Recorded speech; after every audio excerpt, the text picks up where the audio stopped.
sur la monnaie.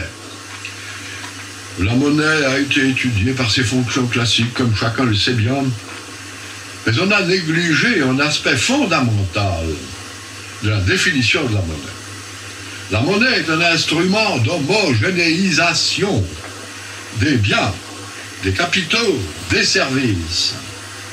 Elle accomplit les fonctions qui lui sont attribuables en tant qu'instrument d'homogénéisation, que dans la mesure où les marchés sur lesquels elle s'échange sont relativement parfaits.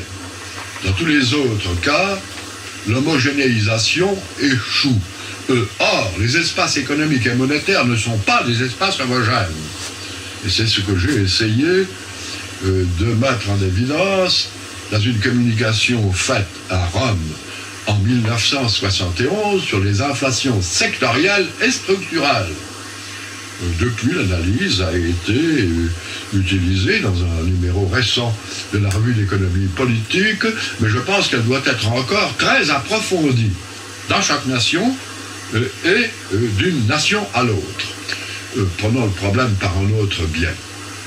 Un grand sociologue américain, Talcott Parsons, a écrit « La monnaie est un symbole qui s'échange contre d'autres symboles. » C'est une vue sociologique tout à fait suggestive.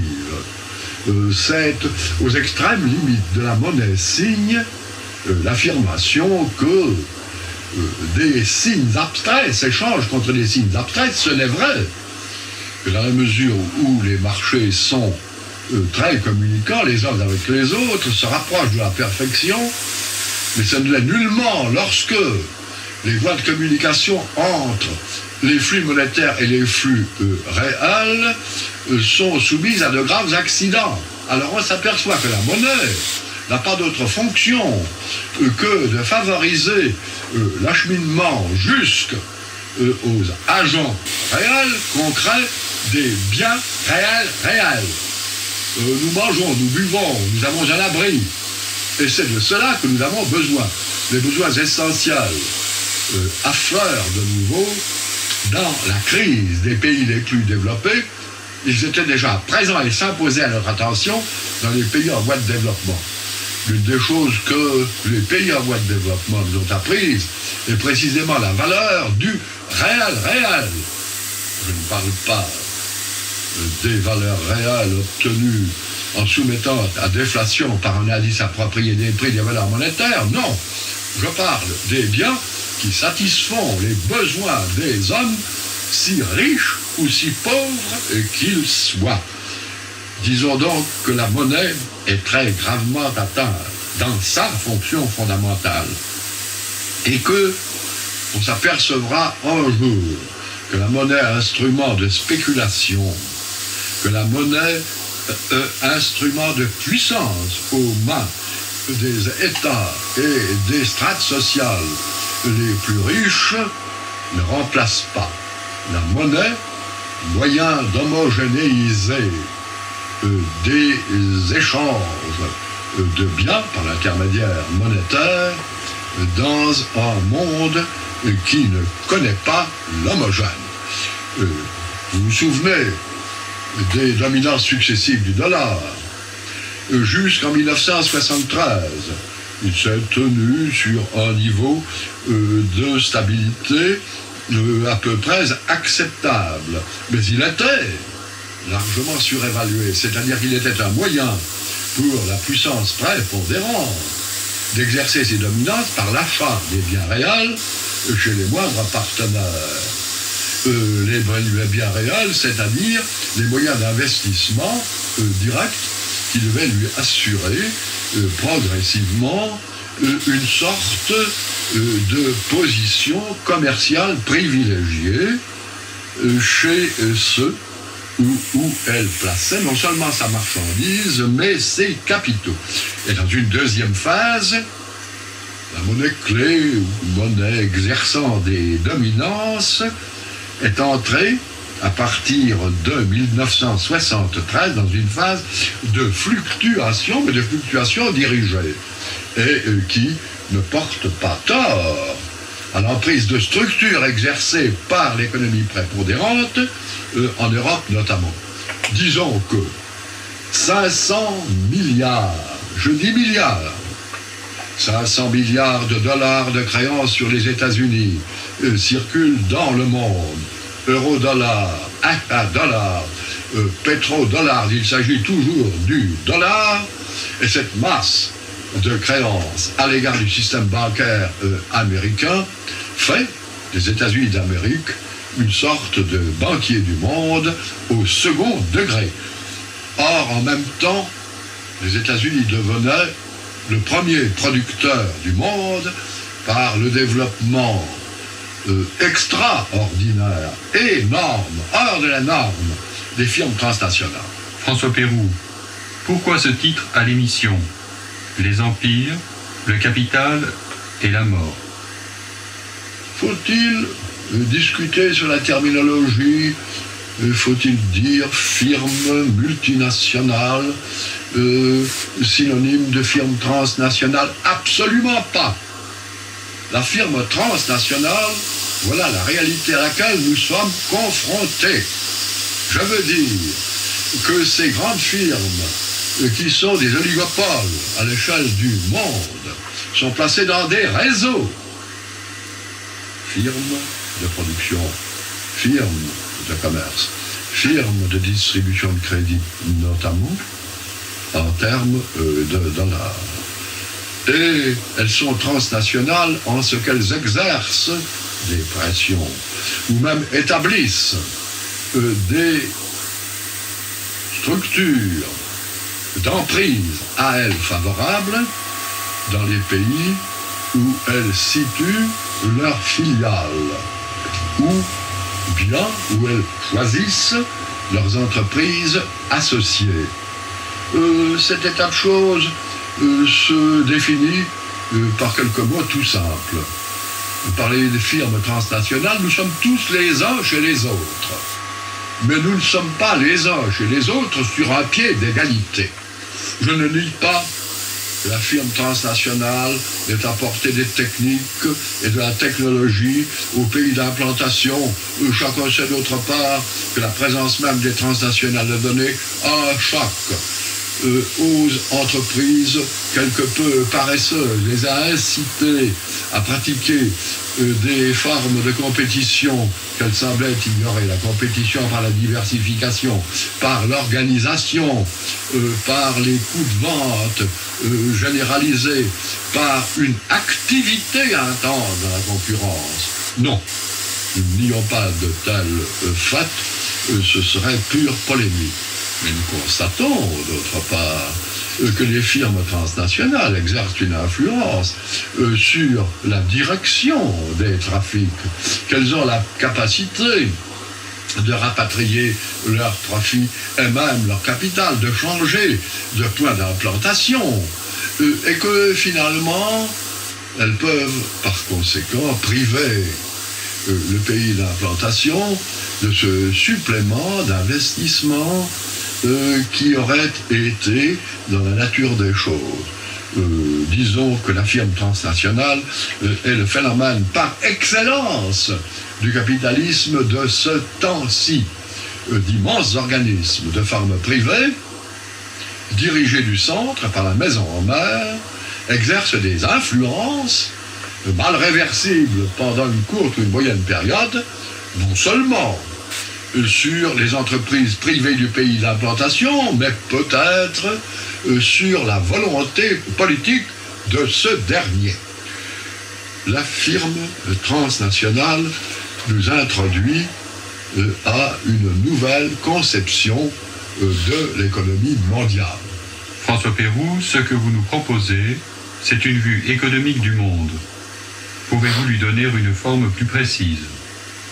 Je pense que la situation présente dans le monde est une mêlée des géants.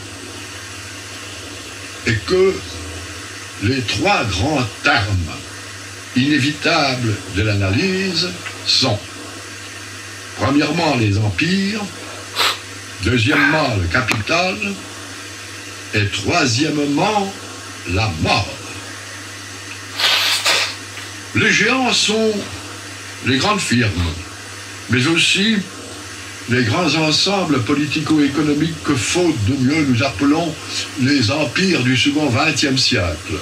Les États-Unis avec leurs satellites, la Russie soviétique avec les siens, et l'ensemble des réseaux qui continuent d'unir des pays largement industrialisés et politiquement puissants avec des pays du tiers-monde, et qui n'ont pour eux ni la richesse, ni la capacité de production, ni même, bien qu'il y ait un changement favorable en ce sens, un pouvoir de négociation, un bargaining power comparable à celui de leurs partenaires principaux. Voici ces empires, plus ou moins visibles ou invisibles. L'instrument de leur action est le capital. Et le capital exerce son influence aussi bien à l'Est qu'à l'Ouest. Car au-delà de la distinction capitalisme-collectivisme, il faut bien voir que le pouvoir appartient dans le monde d'aujourd'hui à celui qui tient le capital de production et le capital financier, et qui est protégé par les armes, les polices et les armées. On n'a pas encore résolu le problème de la libération totale du travail, c'est-à-dire de la résistance à l'égard de tout abus organisé par les forces de travail, dans leurs syndicats, dans leurs partis politiques et dans leur capacité personnelle de résistance à une exploitation éventuelle. Le capital, quel est-il? À regarder les choses de plus près encore, le capital est celui immense qui est employé à la construction d'armes. On tremble lorsque l'on considère des chiffres effrayants et pourtant incontestables. Le monde entier dépense 300 milliards de dollars par an pour préparer les tueries collectives ou pour donner à cet infâme projet déjà quelques partielles réalisations. Cela fait 840 millions de dollars par jour. On peut dire que le monde est fou, que l'on ne parle pas de rationalité économique, que l'on dise plutôt que le monde est fou, atteint de folie, et qu'il a, objectivement, hélas, la honte de manifester une préférence pour la tuerie au lieu d'une préférence pour le développement. Un économiste doit dire cela parce que l'économiste est l'homme de la paix. Il exclut toute destruction, quelle qu'elle soit, de services ou de choses qui peuvent être bénéfiques à l'homme. Il exclut aussi la destruction ou le gaspillage des êtres humains. Il refuse, en ligne de principe, la guerre et des destructions qui ne peuvent pas être chiffrées, parce que, contrairement à ce qu'on enseigne, l'homme n'est pas un capital humain, et l'homme n'a pas de prix. Tel est l'état actuel du monde, et si j'ose le dire en termes explicites, c'est parce que j'ai confiance que, malgré les crises du présent, il y aura assez de raisons et assez d'amour sur notre planète pour que le cataclysme soit évité et que la mort qui rôde puisse être épargnée aux multitudes innocentes. La masse monte sur tous les degrés de la richesse, de la culture, de la formation, de la volonté politique. Pour certaines masses, le progrès est encore à peu près insensible. Pour d'autres, il est très évident. Mais le fait est que des milliards d'hommes sont maintenant dans des circuits d'information. Et ce qu'il peut y avoir d'exploitation ou d'oppression exercée par les plus grands rencontre désormais des consciences moins mal éclairées. Et c'est encore un fait que dans le circuit de production moderne, des milliards d'hommes sont désormais introduits. Immense espoir que nous ne devons pas sacrifier, mais qui, doit au contraire animer une entreprise de gloire, celle de la mise en œuvre de toutes les ressources de la planète et de la mise en valeur de la ressource humaine, c'est-à-dire 4,3 milliards d'êtres en face humaine sur notre Terre.